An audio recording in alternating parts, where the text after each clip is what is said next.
Okay, so we're now in super steady. I'm gonna go ahead and ride my bike really quickly and just kind of show you how this thing does perform in super steady mode here for the Galaxy S21 Plus. You can see very steady overall, even if you're just holding this thing and in action basically, kind of like an action camera here for the Galaxy S21 Plus.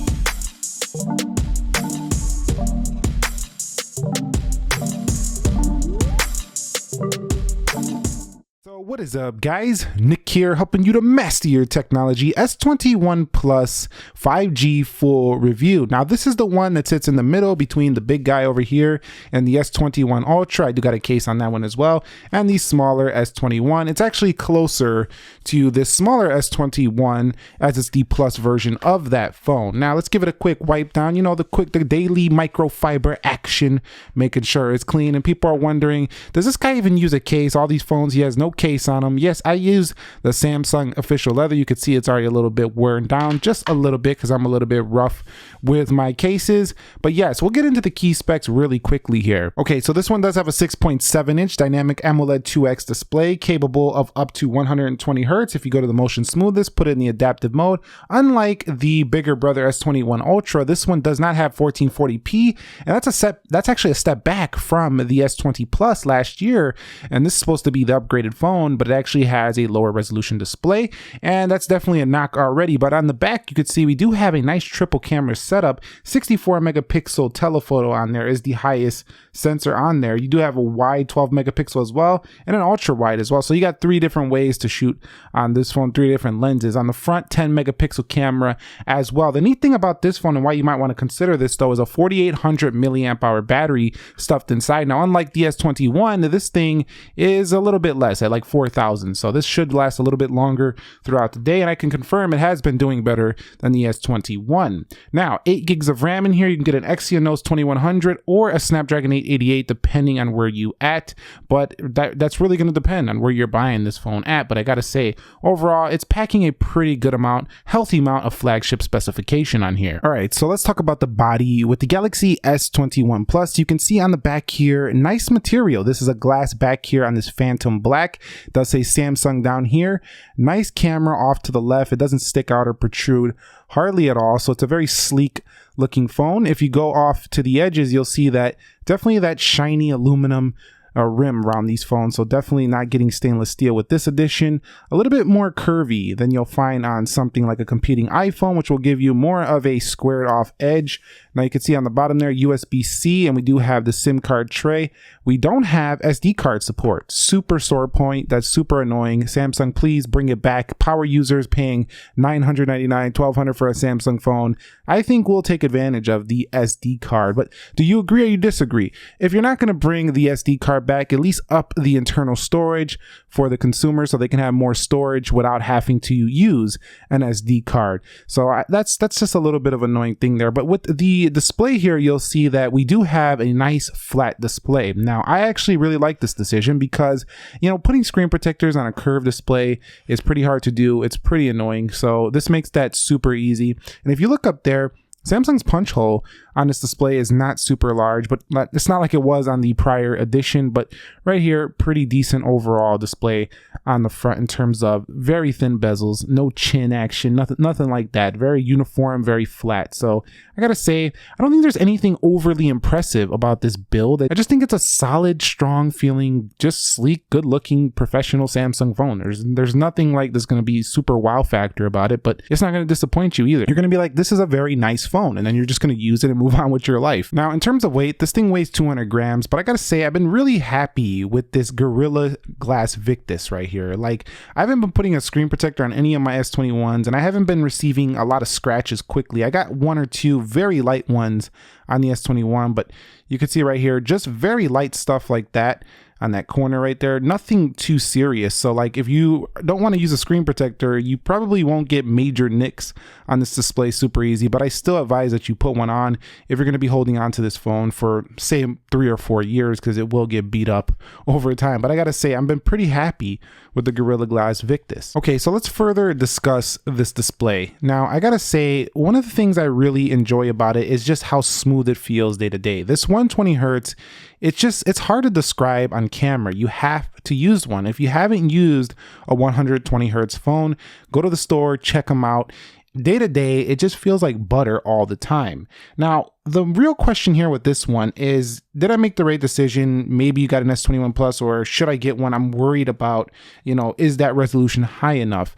And I gotta say, for 90% of your day, it's going to be high enough. Now, if you're a Pixel people, are you constantly looking at a lot of screens, like a very sharp monitor, and then you look at this, or you look at a sharper tablet, or you have another phone that's maybe sharper, you might be able to slightly see a slight difference in the overall sharpness of the display. It's not as sharp as the S21 Ultra, but I think for the majority of users, they're probably not going to notice it too much. However, I'm not going to give Samsung credit here. I do think they should have kept the 1440p on here, especially considering the price of this device. That's kind of a setback, I feel like, because you can get phones with higher resolution than this for this price point. So that's a little bit of a step back, but the overall sharpness is decent enough. The brightness is very good. This thing is super bright outside. I was able to see it easily. And when I cranked it up in direct sunlight yesterday, this thing got so bright. It was like I didn't even have to squint, nothing. You could look right at it and everything was super bright and ready. Another very good feature about this is the eye comfort shield for this display. Now, that's my custom mode, but the adaptive mode, it's really nice how it will adapt on the fly and really just tweak the display depending on the environment you're in. It's very useful, and I think that it does help the display look better over time. Another thing I really like about this display is the ability to go in the landscape. I say this about all Samsung phones, and this one is no exception. It can feel like a little tablet when you're in bed because it does adapt to the way you're going around the UI. And having a flat display, it just feels super practical. I just really do like having a flat display, but the color reproduction is awesome here. Just again, if you cannot deal with 394 ppi, and I don't know why you wouldn't be able to, you might not like this phone. If you want the 1440p, you got to go to the Ultra. But other than that, this thing can basically do everything very well in terms of the display, and it still feels like a flagship grade display here. And a couple more things about this display before we go forward. If we take it over here down to advanced features, and then we go down here, you will see at the bottom, we do have a video enhancer mode. Now what this does is it will just liven up the image quality. It'll give you more vivid and bright colors, as it says right there. But YouTube, Netflix, Prime Video, Hulu, stuff like that, definitely will liven up the content, and it really does work. It looks freaking amazing. I'll show you that in a second, but last display setting I want to show you is the natural and vivid modes. They are extremely nice because they have a very good contrast. When we go to natural, it's very different from the vivid mode. So if I go over here back to display, I take it down to screen modes and I go to vivid, it really does liven up things, and it looks so much more colorful, so much more saturated. So you can really choose, do I want that iPhone look, basically that more natural look, or do I want the Samsung popping color look? You got the options here, the features. So let's go over here to YouTube and we'll go ahead and take a look at a video here. We'll go sideways. Now this does have a 20:9 aspect ratio, so you are going to get bars here on the sides. But you can just see how vivid the image looks on here. Very nice. And with that flat display, it's like you're holding a little TV in your hand. Very nice. Minimal chin, almost identical to the top there. Absolutely stunning here in terms of a video watching experience. So that's the last thing I wanted to mention on the display. So you're just don't be concerned about this display. It's very good. And just if you're just a pixel peeper, you want them extra pixels, then you might want to look at the Ultra. So what has the software experience been like? Well, we have the One UI 3.1 on here, and I gotta say, Samsung really cleaned things up here in their latest version. It's a lot cleaner. I do like the way the settings look with the icons off to the left. Just the way they just look really clean, especially for a Samsung device. Now, I will still say Samsung is definitely not the most minimal experience. I think Pixel does a much better job there. The OnePlus series does a much better job in that regard, but they are cleaning things up. Look at this notification tray, super translucent. It looks very beautiful. And even when you go to dark mode, it also looks beautiful. You can see right there when you kind of half swipe out, just look at that. It just very refined, very polished looking for a Samsung device compared to Samsung of before. So keep that in mind. We're comparing Samsung to Samsung here. Now you do still have your Samsung applications here that come combined with the Google apps. So it can be a little bit overwhelming if you're not used to having so many apps at once. And I think if you get this phone on the carrier editions, you might get some bloatware. Let me know if you picked one up, how much bloatware is on your phone. But really, I just like how there's so much customization right out of the get with the One UI. So you can do all your widgets here, like always, like you used to, but you have the entire Galaxy ecosystem here as well. You have different icons, wallpapers, different always on display modes. Pretty neat in here. Also, of course, just like with the other Samsung phones, if you swipe off to this edge screen, you do have app pairs which you can create. In addition, you could do the split screen menu with basically most of the applications in here. A very neat touch, and really does separate this phone from its competition. There's not a lot of competition in this respect. If we tap that, we can also switch between the windows, giving us even more feature set. Now, not only that, we're not done there. If we go into settings, Samsung also hooks you up with some pretty good device care features, like the ability to check on your battery, how that's been going. You can limit its usage. And also, one thing that's a little bit neat about this, but also you got to keep in mind, if you want the top performance, you can turn on enhanced processing right there for this Samsung phone. If you turn that off, you're not going to get the fastest processing. So do keep that in mind. If you're doing gaming and stuff, you got to tweak that on. So do remember that. But you do have the reverse wireless charging here as well. I mean, just loaded. And if we go into settings here for the One UI and we scroll down to advanced features, look at everything that comes here. The ability to use Samsung DeX. You don't even need a cable, but you can use a cable for a little bit more of a reliable connection.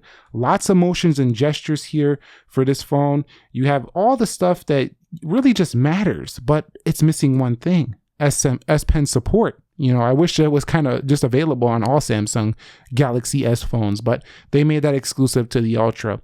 But I got to say, you know, it's not like you have to get the Plus to get these nice Samsung features, but this one, just like the other ones, is loaded, and the software has been pretty nice to use. You probably won't even need to download like Nova Launcher or any other launchers unless you just want to play around with it. Okay, now performance with this phone. Like I say, turn on enhanced processing for a little bit better performance. However, I didn't even notice it was that bad with it off. It's not bad at all, actually. 888 CPU in here, 8 gigs of RAM.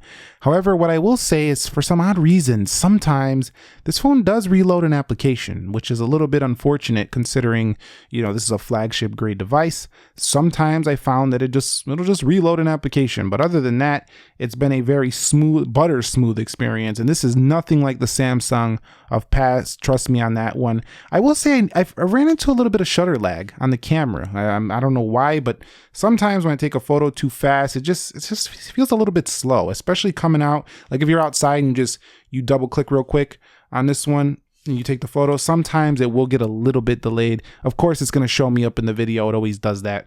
But you can see on the front, pretty quick overall. I just got to say I did notice that. In addition, I found that when using this phone for a long time, high brightness, you know, using kind of hardcore, it does heat up a bit. And I didn't find that happening on the Note 20 Ultra. Unlike this one, or even the S21 Ultra, this one just heated up a little bit more, so it just felt a little warmer to the touch. So if you're not the type of person who likes to deal with phones getting a little bit warm, you might want to consider the S21 Ultra or maybe the Note 20 Ultra. This one got a little bit warmer, but I gotta say, in terms of just its everyday speed of applications, of course, it's 2021. Everything is super blazing fast. You don't really got to worry about nothing like that. It's buttery smooth. You will get a reload from time to time, and it's gonna run basically every application on the Play Store. All right, guys, so battery life, how's it been? It's been a major thumbs up. I've been able to get through the day easily on this phone without having to charge it up even overnight. Like I woke up the other day, I had like 75 and it made it the whole day on 75. And that's using the phone, not just messing around, you know, leave it in your pocket all day. I was using camera, using applications. The battery life on here, 4,800. This is only 200 milliamp off the S21 Ultra. That phone has a 5,000. So, and with this one having the lower resolution, that's where the resolution being lower does come in to play. The battery life is just damn good on this phone, and I think you're going to be very happy in this respect. In addition, like all Samsung phones, it does charge very fast through USB-C, and I did place it on a wireless charger from time to time, in which it responded quickly on Samsung's wireless trio charger, and it was just very fast. So battery, if there's one reason to buy this one over the S21, it is the battery life. But I wouldn't say it's better than the S21 Ultra. It's pretty close though. And if you want to talk, screen time numbers, I averaged around 6 hours screen time for this guy. If you have it lower settings, it could get 7, maybe 7.5, but pretty darn good if you ask me. Now, if we talk about storage on this phone, 128 gigs. Again, this is a letdown. This is a definite step back. Come on, Samsung. If we're going to pay $1,000 for a phone, I know it came down, but it started at $999. Let's get 256 gigs to start since you wanted to remove my SD card, because I find that to be trash that you removed the SD card, because I want to go ahead and take my SD card from my old phone, pop it in here and see all my photos. I want to be able to expand that memory, but if you're not going to go forward with that idea, let's go ahead and throw 256 gigs to start on this boy. So 128 gigs, look at this, 47.39, 37% used in like 2 weeks. So imagine if a user just uses it pretty hardcore for like 4 weeks, it's going to be basically full. However, I will give them props on one thing. The transfer speeds are ridiculous fast on here with UFS 3.1, the USB-C 3.2. We also do have, fast storage. So this SSD in here is pretty snappy. So everything is fast when it comes to the storage, but I want it to be a little bit higher. All right, so S21 Plus, let's talk the cameras, because the real question is these good enough to just skip out these massive cameras on the S21 Ultra? And the answer is yes, if you don't need that extra zoom, if you're not taking your photography and videography game super serious. I think if you are trying to have the best of the best, go with the Ultra. But if you're not, you're okay with very good and you want to save some money, you're still gonna be happy here. This can do 8K video, 4K 60 video. It has this new director's view right here where you can put your picture in a split screen, front camera, rear camera, same time. Awesome feature. Now you also have a night mode on here, and if we go over to more, check it out. Just like with their other settings in the phone, tons of features here. Now if we go over here back to photo, you can go ahead and flip it around, and this thing can do up to 4K 60 on this 10 megapixel on the front in video. So let's go to video, we'll take it up to 4K 60, so a very nice 4K 60. Now in terms of my overall opinion of these results, I do think the rear camera doesn't always match up perfectly with the front camera. I wish they would up that to a 12 megapixel on the front and just kind of match it exactly with the rear cameras. But I do think it does offer an overall pretty consistent, fast dual pixel experience. So if you put things in the frame, it's going to lock onto that focus quick. There's no focus issues with this one. It has those nice saturated photos. And I'm going to shut up talking now. Go ahead and take a look at the samples I took with this, and you could decide if this is going to be enough for you.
Okay guys, so when it comes to audio, you do have Dolby Atmos for this phone. News just broke, I think it was yesterday. Let me bring the mic down. It's going to be supporting Samsung phones from 2019 going forward in software for 4 years, at least for security updates.